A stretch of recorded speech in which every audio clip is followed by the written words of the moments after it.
Good morning students. আজকে তোমাদের সাথে একটু অন্য রকমের আলোচনা করতে এলাম। কীরকম? সাধারণভাবে আজকে আমাদের টপিক হচ্ছে এগ্রিকালচার অ্যান্ড ইকোনমি, অর্থাৎ কি কৃষিবিদ্যা বা কৃষিকাজ এবং তার সাথে অর্থনীতি। একটু ভেবে দেখো, এই কৃষিকাজ এবং অর্থনীতি এই দুটো বিষয় কিন্তু একে অপরের পরিপূরক। অনেকটা আমরা বলতে পারি একই মুদ্রার দুটি দিক, একটা হলো কৃষি বিজ্ঞান আর একটা হলো অর্থনীতি। আমাদের পশ্চিমবঙ্গের যদি অর্থনীতি আমরা লক্ষ্য করি বা পশ্চিমবঙ্গের কৃষিকাজ যদি লক্ষ্য করি, সেখানে কিন্তু বিভিন্নভাবে এই অর্থনীতি এবং কৃষিকাজ এই পশ্চিমবঙ্গের টোটাল অর্থনীতিকে বিভিন্নভাবে সাহায্য করে এসেছে।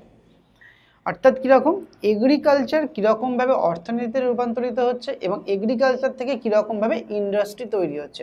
অর্থাৎ কি, যদি আমরা একটা ত্রিকোণ ভাবি, এরকমভাবে একটা ট্রায়াঙ্গেল যদি ভাবি, যদি এটা আমরা বলে রাখি ইকোনমি, তাহলে এটা এগ্রিকালচার এবং এটা হলো ইন্ডাস্ট্রি। অর্থাৎ একটু ভেবে দেখো, এগ্রিকালচার এবং ইন্ডাস্ট্রি এই দুই ভিত্তি নিয়েই কিন্তু গড়ে উঠছে আমাদের ইকোনমিকটা। তো আমাদের বিভিন্ন ধরনের এগ্রিকালচারাল আমাদের পশ্চিমবঙ্গে রয়েছে, ধান, গম, পাট, আরও বিভিন্ন আলু, বিভিন্ন ধরনের সবজি, দানাশস্য, তৈলবীজ এগুলো রয়েছে। কিন্তু এর মধ্যে কিছু কিছু ফসল বা কিছু কিছু কৃষিজ ফসল যেগুলো ডাইরেক্ট কিসে কনভার্ট হচ্ছে, ইন্ডাস্ট্রিতে কনভার্ট হচ্ছে। অর্থাৎ সেগুলো ডাইরেক্ট শিল্পতে কনভার্ট হচ্ছে। অর্থাৎ কৃষিকাজ থেকে সেখানে ইকোনমি আসছে এবং ইন্ডাস্ট্রি থেকেও সেই সব শস্য থেকে আমরা ইকোনমি পাচ্ছি বা অর্থনীতির সাহায্য পাচ্ছি।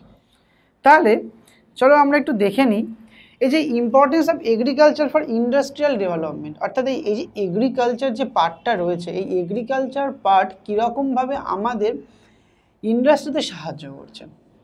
এই যে বললাম যে কিছু কিছু ফসল বা কিছু কিছু এগ্রিকালচারাল যেগুলো রয়েছে, অর্থাৎ কৃষিজ ফসল যেগুলো রয়েছে, সেগুলো ডাইরেক্ট আমাদের বা কৃষিকাজ রয়েছে সেগুলো ডাইরেক্ট আমাদের শিল্পতে পরিণত হচ্ছে। কীরকম?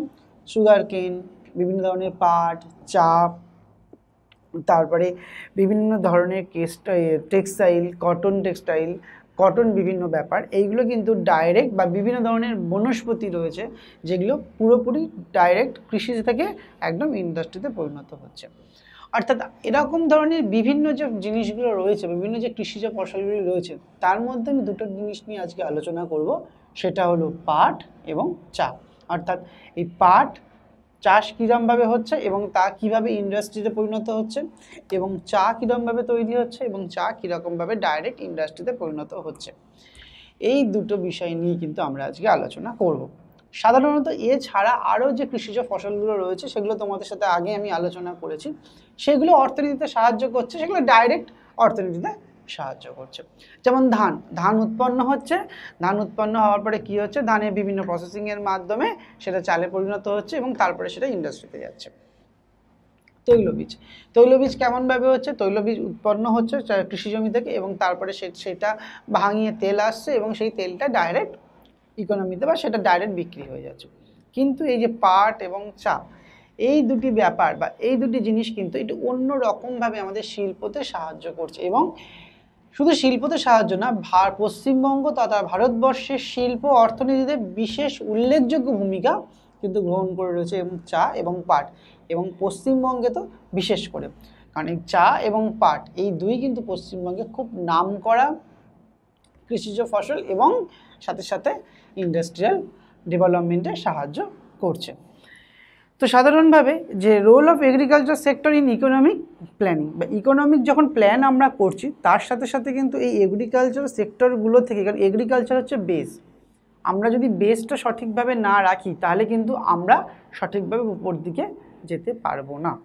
অর্থাৎ কীরকম, সাধারণভাবে বেসটা আমাদের যত সুন্দরভাবে গঠন হবে, ওপরে কিন্তু আমরা তত 5 তলা 6 তলা যত বাড়ি করি না কেন কোনো সমস্যা হবে না।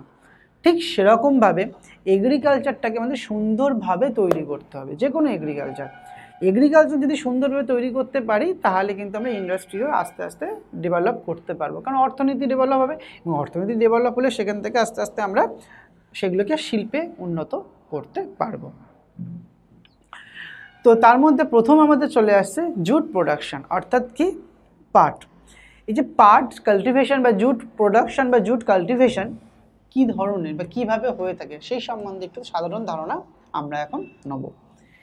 সাধারণভাবে এই পাটটা চাষ করা হয় আমাদের বিভিন্ন ধরনের দোআঁশ মাটিতে বা পলি মৃত্তিকাযুক্ত অঞ্চলে কিন্তু পাট চাষ করা হয়। সাধারণভাবে পাট দানা ফেলার পর যখন 15 থেকে 20 সেন্টিমিটারের হয় তখন এখান থেকে ধীরে ধীরে কিন্তু পাটটা গ্রো আপ করতে শুরু করে। এই পাট সাধারণত আর্দ্র জলবায়ু অঞ্চলে কিন্তু ভালো হয়। আমাদের পশ্চিমবঙ্গে মতন যে জায়গা, আমাদের পশ্চিমবঙ্গে কিন্তু পাট সবথেকে বেশি উৎপন্ন হয় সারা ভারতবর্ষের মধ্যে। যখন আমাদের ভারতবর্ষ বিভক্ত হয়নি, অর্থাৎ যখন পূর্ব বাংলা এবং পশ্চিম বাংলা বিভক্ত হয়নি, তখন কিন্তু আমাদের যে পাট শিল্প যেটা রয়েছে, পাট উৎপন্ন যেটা রয়েছে সেটা খুব বেশি হতো। এবং দেশ বিভক্ত হওয়ার পরে বেশিরভাগ পাট উৎপন্ন জায়গা সেগুলো বাংলাদেশের আন্ডারে পড়ে যাওয়া সত্ত্বেও পশ্চিমবঙ্গে কিন্তু বিশাল পরিমাণে হিউজ অ্যামাউন্ট কিন্তু পাট উৎপন্ন হয়। অর্থাৎ কৃষিকাজের দিক দিয়ে কিন্তু পাট আমাদের পশ্চিমবঙ্গে যথেষ্ট গুরুত্বপূর্ণ ভূমিকা পালন করে এসছে। এই যে পাট চাষ করা বা পাট চাষ করা তার কিছু ফেভারেবল কন্ডিশন আছে, অর্থাৎ অনুকূল বিভিন্ন অবস্থা রয়েছে। সেই অনুকূল অবস্থাগুলি কি কি সেগুলো আমরা এক এক করে জানব। প্রথম হচ্ছে টেম্পারেচার। পাট চাষ করার জন্য কীরকম উষ্ণতা দরকার? সাধারণভাবে পাট হচ্ছে এক ধরনের খরিফ শস্য। খরিফ শস্য মানেই আমরা জানি সাধারণত শীতকালে চাষ করা হয়। এবং এই যে খরিফ শস্য শীতকালে না, রবি শস্য সেটা শীতকালে চাষ করা হয়। খরিফ শস্য অর্থাৎ এগুলো বর্ষাকালের দিকে কিন্তু পাট চাষ করা হয়ে থাকে। এই পাট সাধারণত 25 থেকে 30 ডিগ্রি সেলসিয়াস তাপমাত্রায় কিন্তু পাট উৎপন্ন হতে পারে এবং মিনিমাম 20 ডিগ্রি সেন্টিমিটার যেসব অঞ্চলে রয়েছে বা 20 ডিগ্রি সেন্টিগ্রেড উষ্ণতা যেসব জায়গায় হয় সেখানেও কিন্তু পাট চাষ সম্ভব। এছাড়া পরবর্তীতে আসছে রেনফল। পাট চাষে কিন্তু রেনফল একটু ধান চাষের মতন অতিরিক্ত না হলে একটু কম লাগে, কত 100 থেকে 200 সেন্টিমিটার বৃষ্টিপাত পাট চাষের জন্য লাগে। আমাদের এই যে পশ্চিমবঙ্গে কোন সময় বৃষ্টিপাতটা বেশি হয়? মার্চ এপ্রিল মাসে, তখন কিন্তু এটা ছড়ানো হয়। সেই সময় কী কাল থাকে? গরমকাল থাকে। কিন্তু তার পরবর্তীকালেই কিন্তু বর্ষাকাল আসতে শুরু করে এবং এই বর্ষাকাল যখন আসতে শুরু করে তখনই কিন্তু পাটটা মেন গ্রো আপ করে। অর্থাৎ কি, পাট যেখানে উৎপন্ন হবে সেই জায়গাটা একটু জলজমি হওয়াটাই দরকার। অর্থাৎ কীরকম? হিউমিডিটি। দেখো এখানে বলাই আছে যে হিউমিডিটিটা খুব বেশি দরকার, কারণ প্রায় পাট চাষের জন্য ক্লাইমেটের প্রায় 90% হিউমিডিটি দরকার, মানে আর্দ্র জলবায়ু দরকার। আর্দ্র জলবায়ু মানে কি? যে জলবায়ুতে প্রচুর পরিমাণে জলীয় বাষ্প থাকবে সেটাকেই কিন্তু আমরা আর্দ্র জলবায়ু বলে থাকি। এবং সয়েল, কী ধরনের মৃত্তিকা দরকার? যেহেতু আমি বললাম এখানে একটা জলমৃত্তিকা বেশিরভাগ জলবায়ুর দরকার, অর্থাৎ পাট চাষের গোড়ায় কিন্তু জল জমাটা দরকার। তো সেটা কোন মৃত্তিকায় সেটা বেশিরভাগ হয়? বেশিরভাগটাই কিন্তু অ্যালুভিয়াল মৃত্তিকা, অর্থাৎ পলি মৃত্তিকায় এই পাট চাষটা খুব সুন্দরভাবে লক্ষ্য করা যায়। এছাড়াও কিছু কিছু জায়গায় দোআঁশ মৃত্তিকাতেও কিন্তু পাট চাষ হয় আমরা দেখতে পাই, কারণ সেসব জায়গায় পলি মৃত্তিকা নেই, কিন্তু পাট চাষের জন্য জল ধারণ ক্ষমতা থাকা দরকার। অর্থাৎ যেমন বেলে মাটি, তারপরে ল্যাটেরাইট মাটি, এইসব মৃত্তিকাতে কিন্তু পাট চাষ কখনোই সম্ভব নয়। এবং ফিজিওগ্রাফি, সাধারণত আমরা পশ্চিমবঙ্গে যতগুলো ফিজিওগ্রাফিক ডিভিশন রয়েছে সবথেকে বেশি কোন কী ডিভিশন রয়েছে? সবথেকে বেশি অঞ্চল জুড়ে কোন ফিজিওগ্রাফিক ক্যারেক্টারিস্টিক্স রয়েছে? সাধারণভাবে সমতল ভূমি সবথেকে বেশি অঞ্চল জুড়ে রয়েছে। ঠিক তাই পশ্চিমবঙ্গে কিন্তু এই সমভূমি অঞ্চলেই সবথেকে বেশি পাট চাষ হয়। সাধারণত ভাগীরথী নদীর দুপাশে এবং বিভিন্ন জায়গায় যেখানে খাল খনন করেও কিন্তু পাট চাষ করা সম্ভব হয়ে উঠেছে।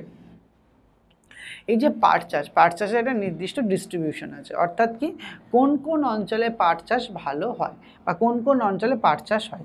সাধারণভাবে যদি লক্ষ্য করো প্রায় 80% যে পাট চাষের উৎপন্ন সেই উৎপাদনগুলো কিন্তু আমরা নদিয়া, মালদা, মুর্শিদাবাদ, উত্তর 24 পরগনা, দক্ষিণ 24 পরগনায় আমরা লক্ষ্য করতে পারি।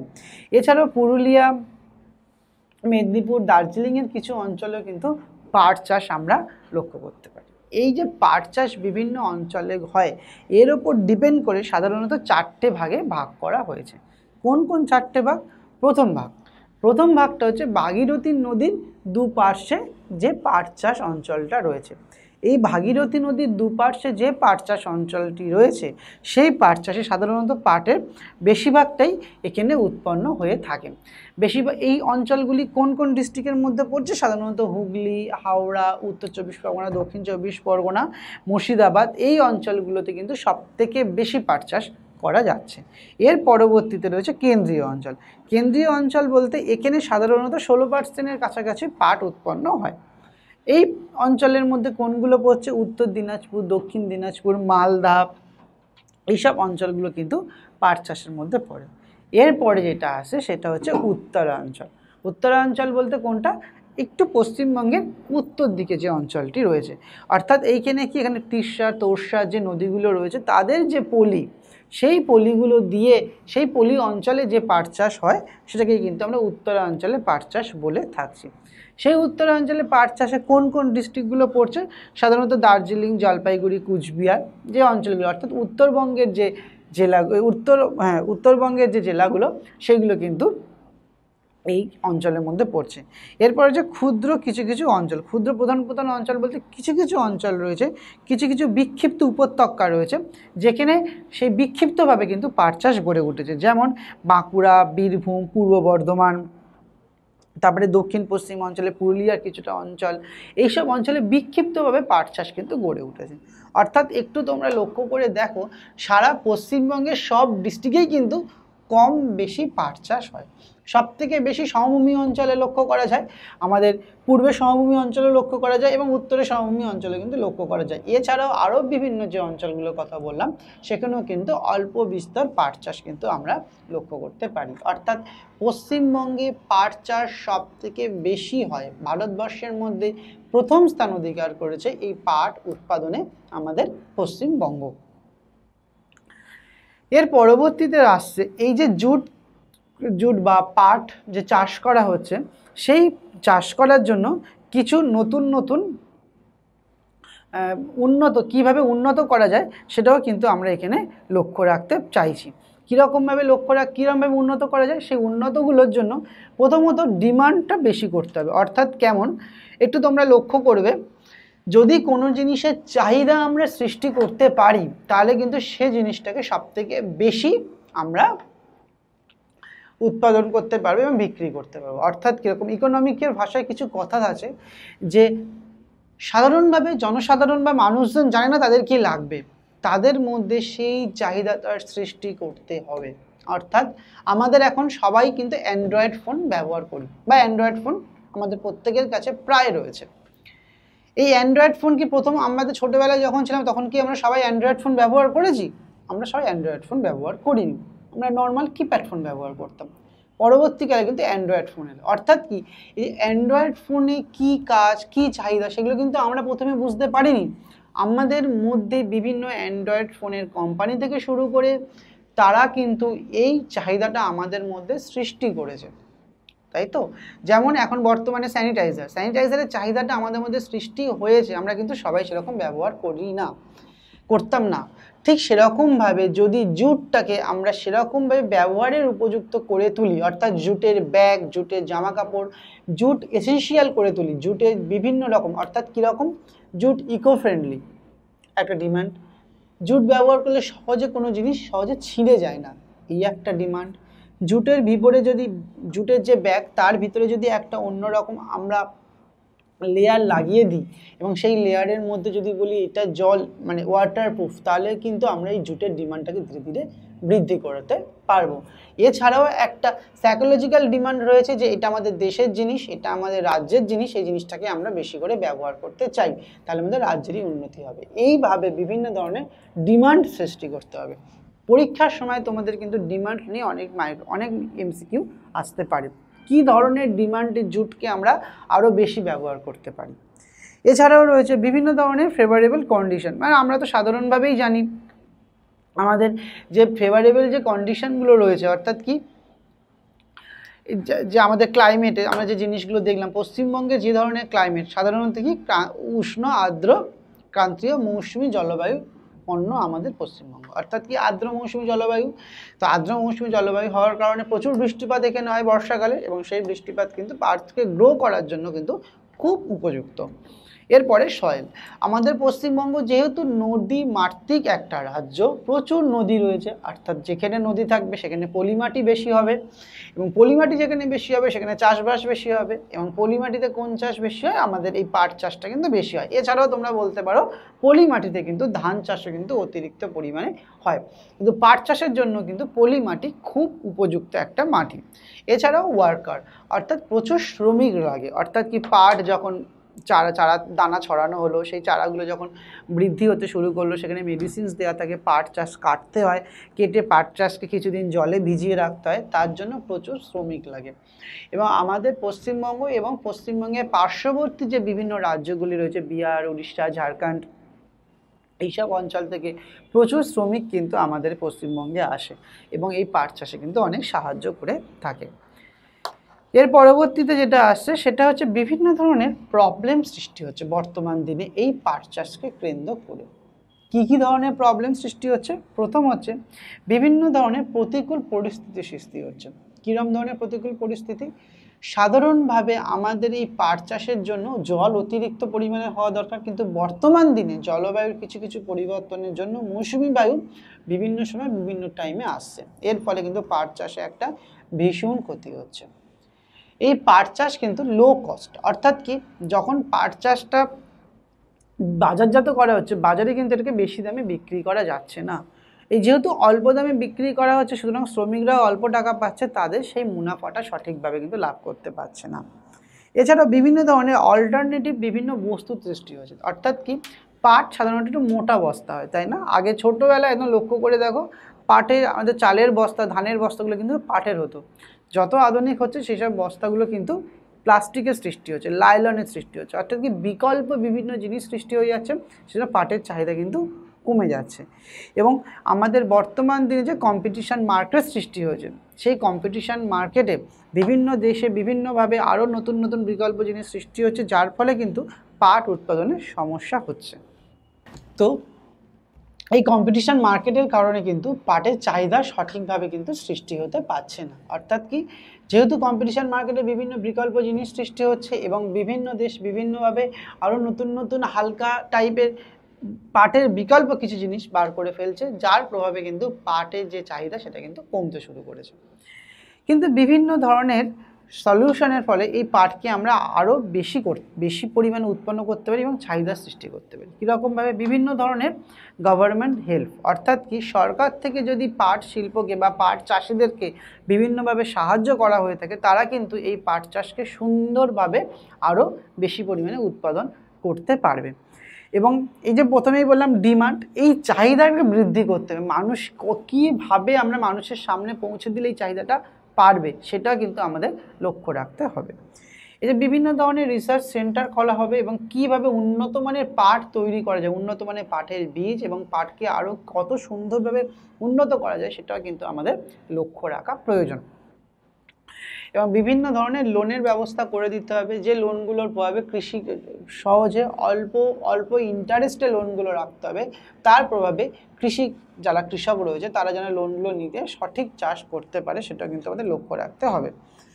সাধারণত এই চৈতালি, তোরসা, GRO 620, D1154 এই বিভিন্ন ধরনের উন্নত মানের পাটের বীজ কিন্তু আবিষ্কার করা হয়েছে। এছাড়াও কিন্তু আমরা প্রত্যেকেই জানি আমাদের পশ্চিমবঙ্গে কিন্তু পাট হচ্ছে সবথেকে বেশি এবং প্রধান শস্য হিসেবে কিন্তু আমরা প্রধান কৃষিজ ফসল হিসেবে কিন্তু আমরা পাটকে ফসল বা তন্তুও বলতে পারো হিসেবে কিন্তু আমরা জেনে এসেছি। আমাদের পশ্চিমবঙ্গে ব্যারাকপুরের যে জায়গা, সেখানে কিন্তু আমাদের পাটের গবেষণাগার গড়ে উঠেছে।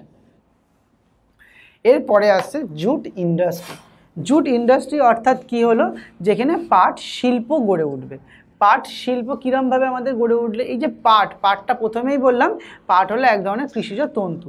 এই তন্তুটাকে ধীরে ধীরে কিন্তু আমাদের কৃষিতে বা কৃষিকাজে কিন্তু উৎপন্ন করতে হবে।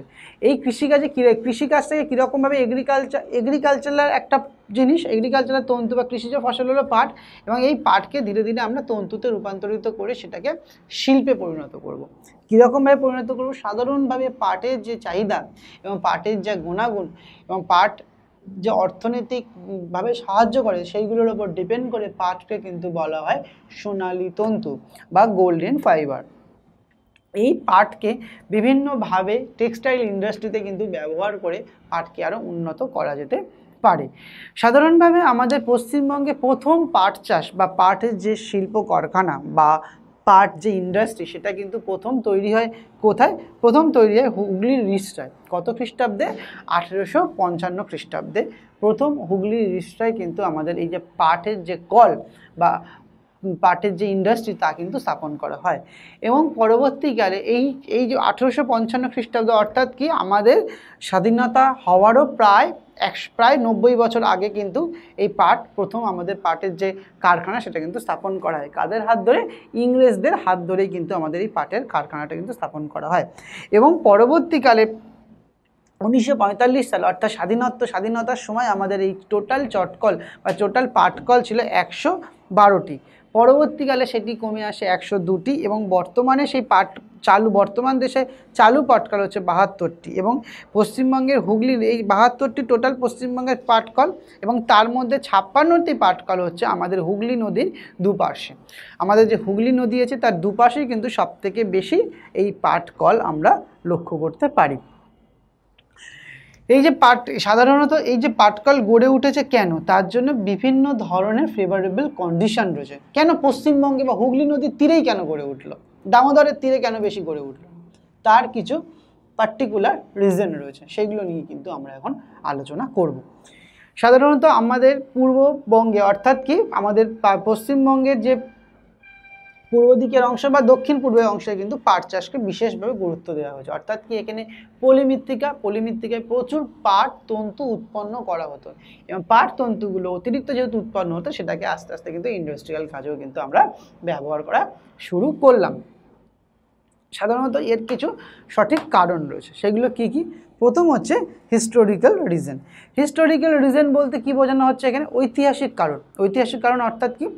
যেহেতু ইংরেজরা আমাদের পশ্চিমবঙ্গে বা ভারতবর্ষে 200 বছর শাসন করেছে, এবং সেই সময় যখন তারা শাসন করেছে সেই সময় আমাদের এই কলকাতা অঞ্চলে তাদের কিন্তু রাজধানী ছিল, এবং যেখানে রাজধানী সেই রাজধানীটাকে কিন্তু রাজারা চায় উন্নত করে তুলতে।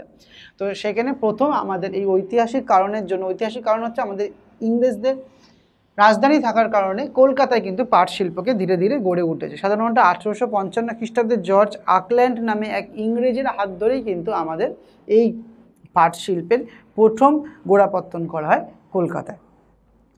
বিভিন্ন ধরনের র মেটেরিয়াল, যেহেতু বললাম এই অঞ্চলটাতে প্রচুর সমভূমি অঞ্চল এবং নদীমৃত্তিকা অঞ্চল, নদীমৃত্তিকা অর্থাৎ পলিমৃত্তিকা, এই পলিমৃত্তিকায় প্রচুর পাট উৎপন্ন হতো, সেই জন্য কিন্তু এই অঞ্চলে প্রচুর র মেটেরিয়ালটা পাওয়া যেত। অর্থাৎ কি যে অঞ্চলে র মেটেরিয়াল পাওয়া যাবে তার পাশেই যদি শিল্পটাকে গড়ে তোলা যায় তাহলে কিন্তু খরচা অনেকটা আমাদের কমে যায়। কারণ যদি ধরো আমাদের কলকাতাতে পাট শিল্প গড়ে উঠেছে, পাটটাকে আনতে হচ্ছে কোথা থেকে? তার উত্তর দিনাজপুর, দক্ষিণ দিনাজপুর, দার্জিলিং থেকে, তাহলে কিন্তু অনেকটা ক্যানিং কস্ট পড়ে যাবে, সেটা কিন্তু এখানে হচ্ছে না। এখানে খুব তাড়াতাড়ি বেশি কাঁচামালটা পাওয়া যাচ্ছে। ক্লাইমেট, পশ্চিমবঙ্গে যে ধরনের জলবায়ু, উষ্ণতা, আর্দ্রতা রয়েছে সেটা পাট চাষ এবং পাট শিল্পের জন্য খুব উপযুক্ত। এই যে কোনো শিল্পের জন্য সোর্স অফ ওয়াটার কিন্তু ভীষণ পরিমাণে দরকার, এবং আমাদের এই যে পশ্চিমবঙ্গে যে অঞ্চলটা হুগলি নদী, এই হুগলি নদীতে কিন্তু প্রচুর পরিমাণে পাট চাষের জন্য যে জলের প্রয়োজন সেই জলটা কিন্তু আমরা হুগলি নদী থেকে পেয়ে থাকি। বিভিন্ন ধরনের পাওয়ার সাপ্লাই, অর্থাৎ পশ্চিমবঙ্গের বিভিন্ন ধরনের তাপবিদ্যুৎ কেন্দ্র এবং জলবিদ্যুৎ কেন্দ্র কলকাতা এবং তার পার্শ্ববর্তী অঞ্চলে স্থাপিত হওয়ার কারণে সেই সব অঞ্চল থেকে প্রচুর পরিমাণে বিদ্যুৎ আমরা পেতে পারি এই পাট শিল্পকে উন্নত করার জন্য। ট্রান্সপোর্ট, প্রতিটা জিনিসই যখন তৈরি হচ্ছে সেটাকে সঠিকভাবে ট্রান্সপোর্ট করতে হবে। কী কী ট্রান্সপোর্ট পশ্চিমবঙ্গের কাছাকাছিতে রয়েছে? আমরা সবাই জানি এখানে পশ্চিমবঙ্গের কলকাতার কাছাকাছি হলদিয়া বন্দর, কলকাতা বন্দর রয়েছে। এছাড়া জাতীয় কিছু সড়ক রয়েছে, এয়ারপোর্ট রয়েছে, যার প্রভাবে কিন্তু খুব তাড়াতাড়ি সেই জিনিসটাকে আমরা বাজারজাত করতে পারি।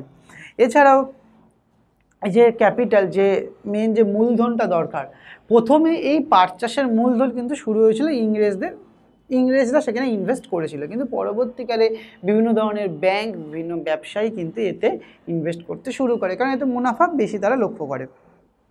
ওয়ার্কার এবং মার্কেট, বিভিন্ন ধরনের ওয়ার্কার বা ভিন রাজ্য থেকে তো আসে বললাম, এবং মার্কেটটা কি, বিভিন্ন ধরনের যে প্যাকেজিং সিস্টেম, বিভিন্ন ধরনের যে বস্তার মধ্যে যে মালপত্রগুলো রাখতে হবে, এই যে মার্কেটটা কিন্তু পশ্চিমবঙ্গ এবং তার পার্শ্ববর্তী অঞ্চলে কলকাতায় কিন্তু বিশেষভাবে তার চাহিদাটা রয়েছে। তার প্রভাবেই কিন্তু পাট শিল্পকে আরও বেশি করে উন্নত করা গেছে। এই যে জুট প্রসেসিং, এটা একটু বেশি ইম্পর্টেন্ট, তোমরা একটু ভালো করে এটা দেবে, নোটের ডিটেলসে দেওয়া আছে, আমি এখানে শর্টে তোমাদেরকে দিয়েছি। এই যে জুট যে প্রসেসিংটা রয়েছে, এই প্রসেসিংটা কিন্তু খুব ভালো করে তোমরা একটু লক্ষ্য করবে। প্রথমে হচ্ছে সিলেকশন আর ব্যাচিং, অর্থাৎ কি, পাট যখন কাটা হলো, কাটার পরে কিন্তু জলে কিছুদিন ভিজিয়ে রাখা হলো, সেখান থেকে সেগুলোকে আস্তে আস্তে কিন্তু সিলেকশন করতে হয়, পরবর্তীকালে সেগুলোকে সফটিং করতে হয়, মানে সেগুলোকে আস্তে আস্তে শুকাতে হয়, শুকিয়ে সেগুলোকে নরম টাইপের একটা জিনিসে পরিণত করতে হয়। এবং পরবর্তীকালে কার্ডিং দু ধরনের হতে পারে, ব্র্যাকার কার্ডিং, ফিনিশার কার্ডিং। পাটের তন্তুর যে কোয়ালিটি তার উপর ডিপেন্ড করে কিন্তু এই দুটো ধরো পাট চাষ হলো এবং দুটো পার্টে কিন্তু সেই জিনিসটাকে ভাগ করা হলো। তারপরে হচ্ছে ড্রয়িং, তার প্রভাবে সেটাকে কিন্তু আবার বাঁচা হচ্ছে, কোন পার্টকে কীভাবে কিন্তু কীভাবে সেটাকে ড্রয়িং করতে হবে সেটা কিন্তু আমাদের লক্ষ্য রাখতে হবে। তারপর আছে স্পিনিং, উইন্ডিং, ব্রেমিং এবং ওয়েভিং। এই প্রতিটা পার্টই কিন্তু পাট তন্তুকে ধীরে ধীরে শিল্প উপযোগী করে তুলতে কিন্তু ব্যবহার করা হয়। অর্থাৎ কি, পাট যখন র মেটেরিয়ালটা আমরা পেলাম, সেটাকে বিভিন্ন পদ্ধতির মাধ্যমে কিন্তু সেই তন্তুটাকে ধীরে ধীরে চাষ থেকে বার করে সেটাকে আরও উন্নত করে তুলতে হবে। এবং লাস্টে আছে ফিনিশিং। এই ফিনিশিংয়ে কিন্তু কয়েকটা পার্ট রয়েছে, প্রায় 6-7টার মতন পার্ট রয়েছে। এই প্রতিটা পার্ট কিসের উপর ডিপেন্ড করে, পাটের কোয়ালিটি এবং কোন কাজে সেই পার্টটা ব্যবহার করা হবে। কিছু পার্ট রয়েছে যেগুলো বস্তা তৈরির কাজে ব্যবহার হয়, কিছু পার্ট রয়েছে যেগুলো ব্যাগ তৈরির কাজে ব্যবহার হয়, কিছু পার্ট রয়েছে জামা কাপড় তৈরিতে ব্যবহার হয়, এবং কিছু পার্ট রয়েছে বিভিন্ন ধরনের বেডশিট বা পাটের বিভিন্ন ধরনের তন্তুজ জিনিস তৈরিতে বা জামা কাপড় থেকে শুরু করে ব্যবহার্য কিছু জিনিসের ক্ষেত্রে কিন্তু এই পাটকে ব্যবহার করা হয়। তো সুতরাং তাদের চাহিদার উপর ডিপেন্ড করেই কিন্তু পাটকে আলাদা আলাদা ভাগে ভাগ করা হয়। এবং এই যে পাট কৃষি ফসল থেকে ইন্ডাস্ট্রিতে পরিণত হচ্ছে কিসের মাধ্যমে, কিন্তু এই প্রসেসিংয়ের মাধ্যমে, এই জুট প্রসেসিংয়ের মাধ্যমেই কিন্তু একটা পাট ধীরে ধীরে কৃষিজ তন্তু থেকে আমাদের ইন্ডাস্ট্রিতে কিন্তু পরিণত হচ্ছে।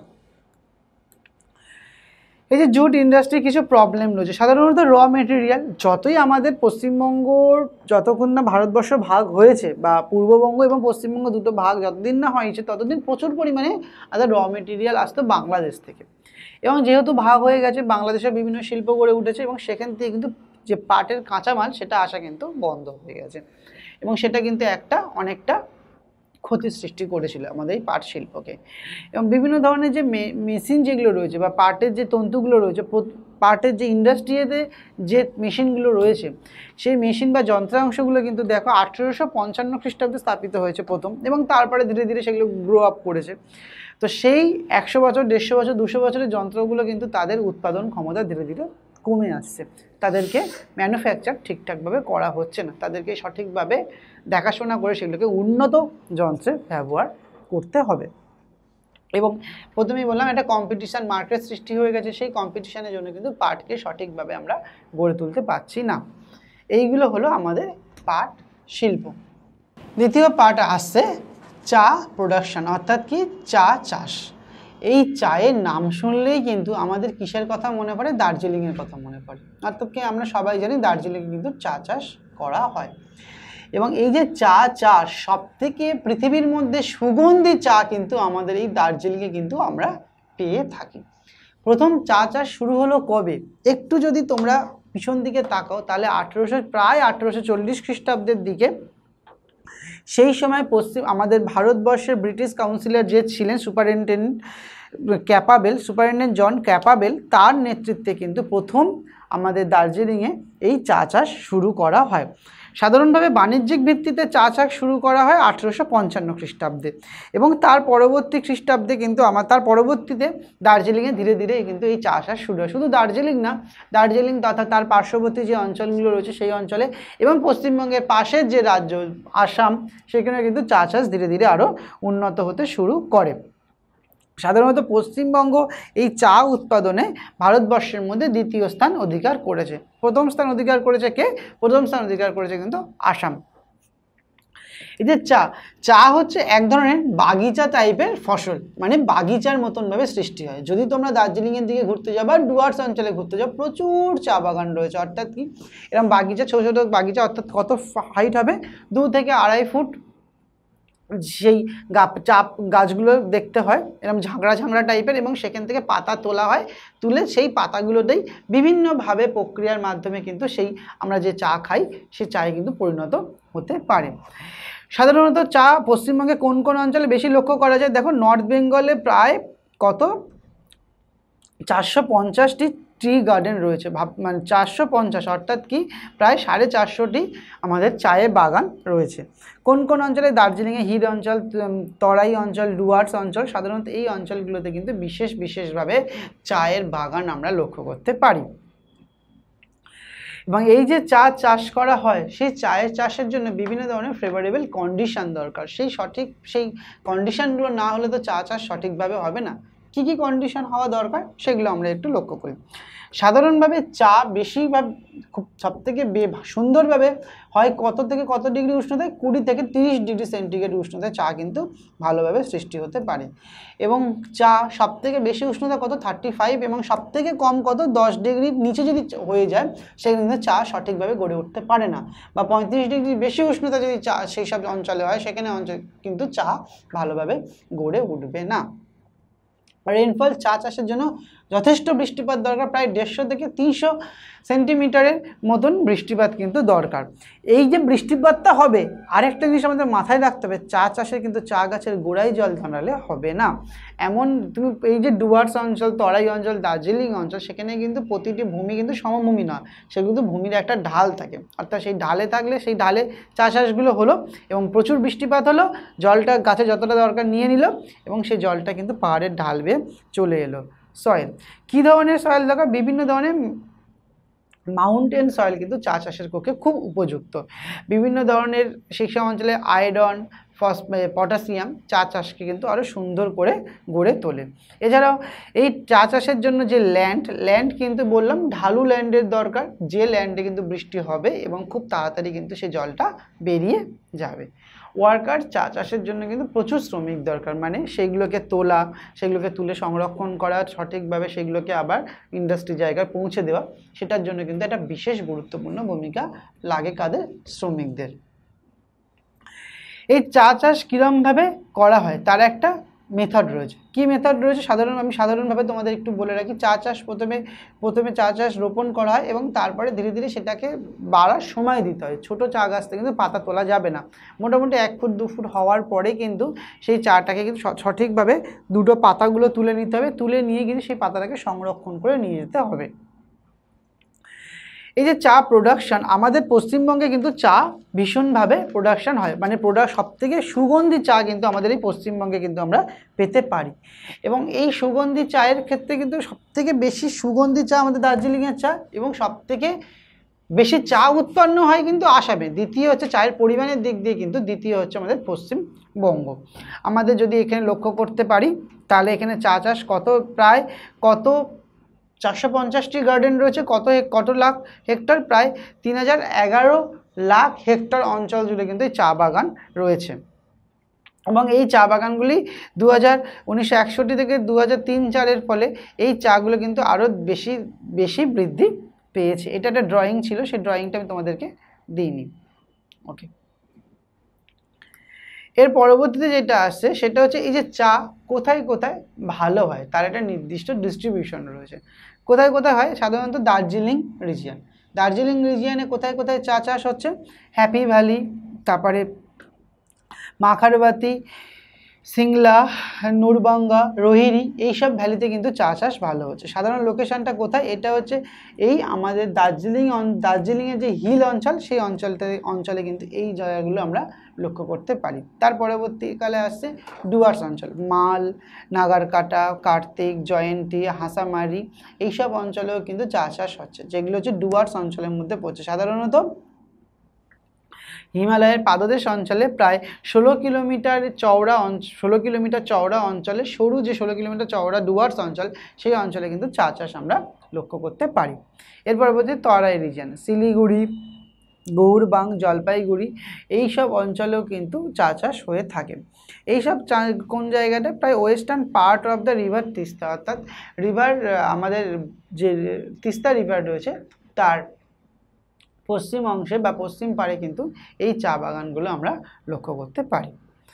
এই চা বাগানে বিভিন্ন প্রবলেম রয়েছে, সাধারণত এনভায়রনমেন্টাল প্রবলেম। কিছু কিছু সময় আমাদের এখন জলবায়ু চেঞ্জ হচ্ছে, আমরা দেখতে পাচ্ছি বৃষ্টি বিভিন্ন সময় আসছে, সেই রকমভাবে শুধু বৃষ্টি আসার থেকে শুরু করে না, উষ্ণতাও বিভিন্ন সময় বিভিন্ন রকমভাবে আসা যাওয়া করছে। এই উষ্ণতার ডিফারেন্সের জন্য কিন্তু চা চাষে একটা ক্ষতি হচ্ছে, বা অনেক সময় কি ভূমিতে অতিরিক্ত ঢাল হয়ে যাওয়ার ফলে বা ভূমি আলগা হয়ে যাওয়ার ফলে সেই সব অঞ্চলে কিন্তু জল জমে যাচ্ছে এবং চা চাষকে কিন্তু ত্বরান্বিত করে দিচ্ছে, বা চা চাষকে কিন্তু অনেক খর্ব হচ্ছে। বিভিন্ন ধরনের পুরনো ধরনের বাগান, যে বাগানগুলো তৈরি হয়েছে বা 1840 খ্রিস্টাব্দে, এবং তারপরেও কিছু বাগান তৈরি হয়েছে, এবং বাগানগুলোকে যদি একটু মডার্নাইজেশন না করা হয় তাহলে কিন্তু সঠিকভাবে বেশি ফলন কিন্তু আমরা পাবো না। সেই জন্যই কিন্তু আমরা চা চাষের ক্ষেত্রে অনেক ক্ষতি আমরা দেখতে পাচ্ছি বর্তমানে। বিভিন্ন ধরনের সলিউশন কি? নতুন ধরনের মডার্নাইজেশনের মাধ্যমে গার্ডেন সৃষ্টি করতে হবে। বিভিন্ন ধরনের যে বিরোধ, শ্রমিক মালিকের একটা ভীষণ ধরনের বিরোধ সৃষ্টি হয় এই চা বাগানকে কেন্দ্র করে, সেই বিরোধগুলো যাতে বন্ধ করা যায় সেটা লক্ষ্য রাখতে হবে, এবং বিভিন্ন ধরনের লোন সেন্টার খুলতে হবে, অর্থাৎ কি নিলাম সেন্টার। এই নিলামের মাধ্যমে কি চা বাগানগুলি ধীরে ধীরে ব্যবসায়ের দিক দিয়ে অনেক উন্নত হতে শুরু করবে। এই গেল চা চাষ। এরপরে হচ্ছে চা ইন্ডাস্ট্রি, অর্থাৎ কি আমি তোমাদের প্রথমেই বললাম চা চাষ যখন করা হলো, এই চা চাষটাকে কিন্তু চা চাষ করা হলো সেটাকে কিন্তু ধীরে ধীরে শিল্পেতে পরিণত করতে হবে। কীরকমভাবে সেগুলোতে আমরা শিল্পেতে পরিণত করতে পারি? চা চাষকে শিল্পেতে পরিণত করার জন্য বিশেষ কিছু গুরুত্বপূর্ণ ভূমিকা পালন করে আসছে। কে ভূমিকা পালন করে আসছে? সেই ইংরেজদের আমল থেকে কিন্তু চা চাষকে আরও সুন্দরভাবে গড়ে তোলা যাচ্ছে। চা চাষকে ধীরে ধীরে কিন্তু শিল্পতে আমরা উন্নত করে তুলতে পারছি। সাধারণভাবে কীরকমভাবে উন্নত করে তুলছি? সাধারণত যে অর্গানিক যে ওয়ার্কগুলো রয়েছে, সেই অর্গানিক আমাদের উত্তরবঙ্গে প্রায় 120 থেকে 150 বছর আগে এই যে ডুয়ার্স রিজিয়ন থেকে শুরু করে বিভিন্ন রিজিয়নে চা চাষ শুরু হয়েছিল, এবং সেগুলো কিন্তু চাকে যদি সঠিকভাবে শিল্পতে পরিণত করতে না পারি তাহলে কিন্তু চা চাষের কোনো মূল্য নেই। চা পাতাকে যদি আমরা সঠিকভাবে প্রক্রিয়াকরণের মাধ্যমে যদি সেটাকে আমরা ব্যবহার না করি তাহলে কিন্তু চা চাষকে গুরুত্বপূর্ণভাবে আমরা ব্যবহার করতে পারবো না। চা চাষকে সঠিকভাবে ব্যবহার করার জন্য সঠিক প্রক্রিয়াকরণের আমাদের কাছে প্রয়োজন। সঠিক প্রক্রিয়া যদি আমরা করতে পারি তাহলে কিন্তু চা চাষকে আরও সুন্দরভাবে আমরা গড়ে তুলতে পারবো। এবং এই যে চা চাষ কিন্তু ধীরে ধীরে কিন্তু বৃদ্ধি পেতে থাকছে আমাদের পশ্চিমবঙ্গ, এবং পশ্চিমবঙ্গের কোন অঞ্চলে বেশি চাষ করা হয়? দার্জিলিং অঞ্চলে। যেহেতু দার্জিলিং অঞ্চলে বেশি চাষ করা হয়, চা শিল্পও কিন্তু ওই উত্তরবঙ্গ অঞ্চলে বেশি গড়ে উঠেছে। কারণ হচ্ছে তার কিছু ফেভারেবল কন্ডিশন রয়েছে। কি কি ফেভারেবল কন্ডিশন রয়েছে? প্রথম হচ্ছে হিস্টোরিক্যাল রিজন। সাধারণত আমি বললাম যে 1850 সালে আমাদের চা চাষ কিন্তু শুরু হয়েছিল, সেই সময় ইংরেজদের হাত ধরে। সুতরাং চা চাষ যে ব্যবসা যত পুরনো হবে তার মুনাফাও কিন্তু তত বৃদ্ধি পেতে থাকে। ক্লাইমেটিক ফ্যাক্টর, চা চাষ বৃদ্ধি পাওয়ার জন্য যেরকম ফিজিওগ্রাফিক ডিভিশন দরকার, যেরকম জলবায়ু বৃষ্টিপাত দরকার, তা কিন্তু আমাদের পশ্চিমবঙ্গে রয়েছে। সুতরাং সেখানে চা চাষ বৃদ্ধি হয়, এবং সেই বৃদ্ধি হওয়ার ফলে কিন্তু সেই চাকে শিল্পও কিন্তু সঠিক সুন্দরভাবে গড়ে তোলে। শিল্পতে কীরকমভাবে প্রভাব ফেলছে? যদি অতিরিক্ত গরম হতো তাহলে কিন্তু যে চা পাতাগুলো তোলা হচ্ছে সেগুলো শিল্প কারখানায় আনার মধ্যে সেগুলো কিন্তু পচে যেত, সেই চা পাতা কিন্তু সঠিকভাবে ব্যবহার করা যেত না। যদি চা চাষকে সঠিকভাবে না আমরা করে তুলতে পারি, বা সঠিকভাবে শিল্প অঞ্চলে যদি চা পাতাগুলোকে না নিয়ে যাই সঠিকভাবে, কিন্তু সেই চাকে প্রক্রিয়াজাত করা যাবে না। বিভিন্ন ধরনের কমার্শিয়াল ফ্যাক্টর রয়েছে, চা যে উৎপন্ন করা হলো সেই উৎপন্ন করার জন্য চায়ের জন্য কিন্তু বিভিন্ন প্যাকেজিং বক্স দরকার। নর্থ বেঙ্গলের যে ভেজিটেশন যখন আমরা পড়বো, নর্থ বেঙ্গলে যেসব গাছপালাগুলো জন্মায়, ওক, পাইন, ফার, দেবদারু, এদের কাঠগুলো কেমন হয়? নরম কাঠ। এই নরম কাঠে কি প্যাকেজিং বক্স সৃষ্টি করা হয় এবং বক্স তৈরি করে সেখানে চা পাতাগুলো রেখে খুব তাড়াতাড়ি কিন্তু কমার্শিয়াল জায়গায় পৌঁছে দেওয়া হয়। কি যা বিভিন্ন ধরনের জাতীয় সড়ক রয়েছে এবং যে আমরা জানি নর্থ বেঙ্গলে এয়ারপোর্ট রয়েছে বাগডোগরা, এবং উত্তরবঙ্গে যে রেলপথ রয়েছে সেই রেলপথের মাধ্যমেও কিন্তু আমাদের এই চাকে খুব তাড়াতাড়ি পরিবহন কিন্তু করা যেতে পারে। এবং কোয়ালিটির দিক দিয়ে কিন্তু আমাদের দার্জিলিংয়ের চা কিন্তু সেরা। কোয়ালিটি অর্থাৎ গুণ এবং স্বাদে কিন্তু চা, দার্জিলিং টি এর কিন্তু গুরুত্ব অপরিসীম। কিন্তু বর্তমান দিনে এই চা চাষ বিভিন্ন ধরনের প্রবলেমের সম্মুখীন হচ্ছে। কীরকম? লো প্রাইস গার্ডেন লিফ, অর্থাৎ কি যে গার্ডেন যেগুলো রয়েছে সেই গার্ডেনে কিন্তু শ্রমিক মালিকের একটা দ্বন্দ্ব সৃষ্টি হচ্ছে, তার ফলে কিন্তু চায়ে সঠিকভাবে উন্নত করা যাচ্ছে না। বিভিন্ন ধরনের ফিনান্সিয়াল প্রবলেমের সৃষ্টি হচ্ছে, অর্থাৎ কি চা শ্রমিকদের বেতন দেওয়া, চাকে সঠিকভাবে প্রক্রিয়াজাত করা, বিভিন্নভাবে চাকে এক্সপোর্ট করা, সেটার ক্ষেত্রে কিন্তু কিছু কিছু সমস্যা কিন্তু আমরা লক্ষ্য করতে পারছি। বিভিন্ন ধরনের পলিসি যেগুলো রয়েছে সেই পলিসিও কিন্তু একটু ক্ষতির দিকে কিন্তু আমরা রয়েছে। Market for India and West Bengal, এই যে চায়ের মার্কেট কিন্তু এই এক্সপোর্ট প্রচুর হয়, প্রচুর পরিমাণে চায়ের প্রভাবে কিন্তু এই যে আমাদের বিদেশি মুদ্রা কিন্তু আমরা পেয়ে যাই। এই দার্জিলিং চায়ের সবথেকে বেশি যেগুলো রয়েছে, বেশি জায়গায় এক্সপোর্ট হয় সেগুলো বিভিন্ন ধরনের জার্মান, জাপান, ইরান, এইসব অঞ্চলে কিন্তু বিশেষ পরিমাণে চা এক্সপোর্ট করা হয়, চাকে রপ্তানি মানে পাঠানো হয়। এই পাঠানোর ফলে কী হয়? সেই সব অঞ্চল থেকে বিদেশি মুদ্রা আমরা অনেক নিতে পারি। এছাড়াও ইউএসএ থেকে শুরু করে বিভিন্ন ধরনের যে টি বোর্ডগুলো, চায়ের যে বোর্ডগুলো রয়েছে, তারা কিন্তু বিদেশে যে ব্যবসায়ীগুলো রয়েছে তাদের সাথে কিন্তু একটা সংযোগ স্থাপন করছে এবং সঠিকভাবে চাকে তারা পাঠাতে পারছে। এবং বিভিন্ন ধরনের চ্যালেঞ্জ তো রয়েছে, বিভিন্ন ধরনের প্রবলেমগুলো রয়েছে, অনেকটাই প্রায় সেম। চায়ের সবথেকে একটা বিশেষ প্রবলেমটা হচ্ছে চায়ের হেক্টর প্রতি উৎপাদন কিন্তু কম। প্রচুর এলাকা জুড়ে চায়ের বাগান রয়েছে, থাকলে কী হবে? সেখান থেকে যে উৎপাদনটা সেটা কিন্তু কম। এবার আমাদের চা কিন্তু হয়তো যেহেতু সমভূমি অঞ্চলে তো হয় না, কোন অঞ্চলে হয়? ঢালু অঞ্চল, পার্বত্য অঞ্চলে। এই ঢালু অঞ্চলও তো কম আমাদের পশ্চিমবঙ্গে সমভূমির তুলনায়, সুতরাং সেখানে চা চাষও উৎপন্ন কম হতে পারে। এছাড়াও বিভিন্ন ধরনের যে শীতকালে পরিবেশ ক্লাইমেটিক চেঞ্জের ফলে কিন্তু চায়ের একটা ভীষণভাবে প্রভাব ফেলছে এবং গ্লোবাল মার্কেটে বিভিন্ন ধরনের চায়ের কম্পিটিশন তৈরি হয়ে যাচ্ছে।